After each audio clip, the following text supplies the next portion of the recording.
Bueno, la efectividad de los derechos humanos pues está, digamos, en el ámbito de lo jurídico-político. Los derechos humanos son herramientas que tienen, digamos, esta doble faceta. Son herramientas jurídicas, pero también son reivindicaciones que históricamente distintos grupos han venido posicionando en el ámbito de la discusión pública.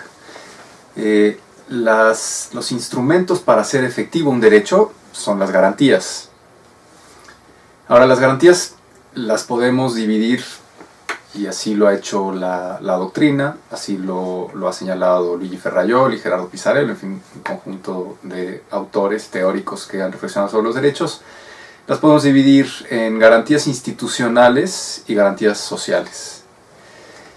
A su vez, las garantías institucionales conviene separarlas en garantías primarias y garantías secundarias. Entonces me gustaría ir punto por punto. ¿Cuáles son las garantías institucionales primarias de los derechos? Son aquellas garantías que permiten, dentro de un orden jurídico-político, dotar de contenido a esos derechos, establecer los alcances de esos derechos. Son aquellos instrumentos que le van a permitir al ciudadano y también al poder público entender ese derecho, determinado derecho, qué significa, qué alcance tiene, cuánto nos protege. Y esas garantías primarias pues, son principalmente las leyes, los tratados internacionales, los reglamentos. Por ejemplo, la ley del derecho a la salud, pues a mí como ciudadano me indica a qué tengo derecho, hasta dónde llega mi derecho, cómo se va a ejercer ese derecho, cuáles son las instancias institucionales a través de las cuales yo puedo ejercer el derecho. Ser una ley lo que hace es dotar de contenido a un derecho fundamental, a un derecho humano. Asimismo, los tratados internacionales que en el ámbito internacional me dicen cuál es el alcance, cuáles son las obligaciones, cuáles son los contenidos esenciales mínimos de esos derechos. Esas son las garantías primarias. Ahora, el problema es que en muchas ocasiones esas garantías primarias pues, son insuficientes. Yo puedo tener una ley del derecho a la salud, pero cuando yo intento ejercer ese derecho, pues el derecho, las autoridades no cumplen, evaden sus responsabilidades, etcétera, etcétera, etcétera. Por lo tanto, los ciudadanos tienen una segunda garantía, y a esa es institucional. A esa es a la que se denomina garantía secundaria. Y fundamentalmente, pues, son los tribunales. Cuando la ley no se aplica, cuando el contenido de un derecho no se cumple, pues entonces yo voy ante un tribunal. Una garantía secundaria es un tribunal, a reclamar el hecho de que ese derecho establecido en una norma no está siendo garantizado. Y esas son las garantías institucionales secundarias. No solo los tribunales, también podemos pensar, por ejemplo, comisiones de derechos humanos, que aunque no son jurisdiccionales, son semijurisdiccionales, también son secundarias. Son garantías que se ponen en marcha cuando fallan las primarias. En realidad las autoridades deberían de cumplir con lo que está establecido en la ley, pero la constatación histórica es que en muchas ocasiones las autoridades no cumplen. Entonces se abren estas opciones de reclamo ante instancias secundarias. Y aquí, pues, en relación con el tema de los derechos de los niños y de las niñas, pues lo que habría que pensar es que esos niños y niñas tienen la posibilidad de ir en amparo, por ejemplo, solicitar a través del amparo que se cumplan sus derechos o reclamar que se les están violando, pero hay otras múltiples instancias jurisdiccionales.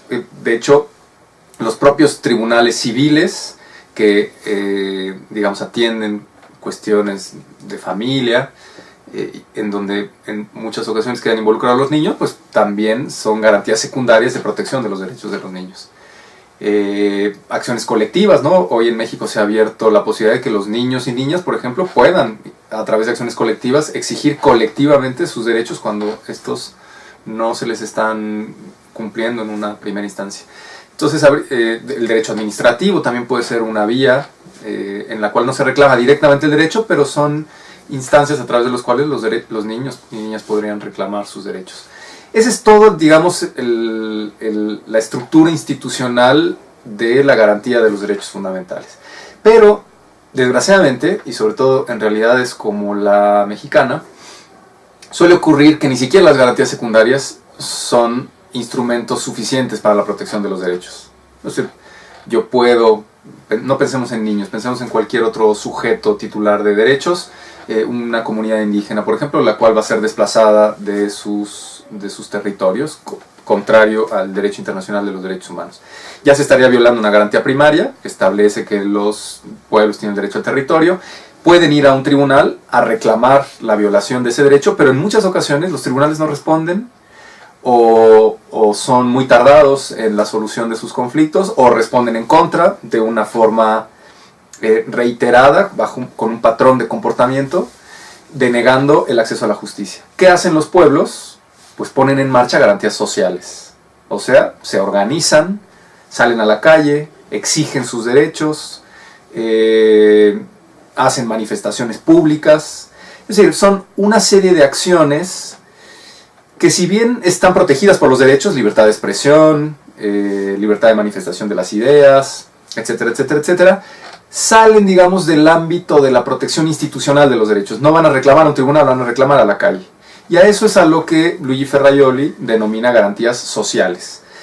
Claro, en el tema de los niños y las niñas, este terreno pues es un poco más complicado, porque es más difícil imaginar a niños y niñas saliendo a la calle en una manifestación pública.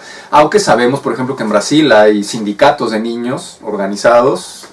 Digamos, si los niños están siendo obligados a trabajar, ¿por qué no pueden construir un sindicato? Y por lo tanto podríamos decir, si los niños hoy en México están siendo sicarios, ¿por qué no podrían organizar una manifestación pública, organizada, salir a la calle? Claro, no es la imagen a la que uno está acostumbrado. También hay que recordar que los niños, pues hasta los 17 años siguen siendo niños. O sea que es muy probable que los niños ya estén marchando en las calles, ¿no?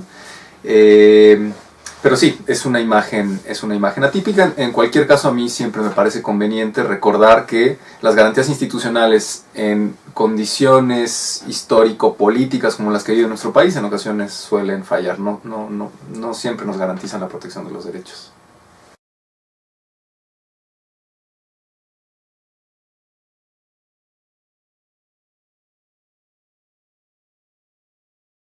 Bien, en relación a si puede existir un derecho sin el reconocimiento de ese derecho a ejercerse, ese es más o menos el fraseo de la pregunta, yo diría que sí.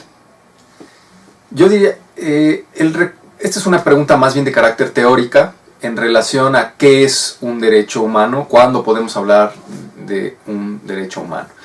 Y por lo menos en el ámbito de lo teórico jurídico, podríamos decir que tenemos un derecho cuando ese derecho ha sido reconocido dentro del orden jurídico. Si a mí me reconocen cualquier derecho, el derecho al libre tránsito o el derecho a la vivienda en la Constitución y en el derecho internacional de los derechos humanos, cosa que ocurre en México, tenemos el artículo 4, reconoce el derecho a la vivienda, y está el artículo 11.1 del Pacto Internacional de los Derechos Económicos, Sociales y Culturales, que reconoce también ese mismo derecho. Entonces yo podría decir, los mexicanos tenemos el derecho a la vivienda, existe ese derecho, podemos hablar de que ese derecho forma parte en el orden jurídico mexicano. Ahora, lo que puede ocurrir es que ese derecho exista dentro del orden, pero no tenga una garantía de protección. Eso puede suceder. Pero el hecho de que no haya una garantía de protección no significa que no tengamos el derecho. Lo que tenemos es un derecho sin garantía. O sea, un derecho con una dificultad para ejercerlo o con la imposibilidad de ejercerlo, pero no significa que no tengamos el derecho.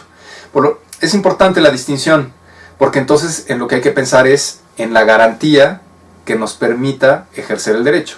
Pero eso no significa que no lo tengamos. Yo creo que esta sería... La respuesta es una respuesta que evidentemente sigue una línea teórica. Hay autores que consideran que un derecho sin garantía no es un derecho.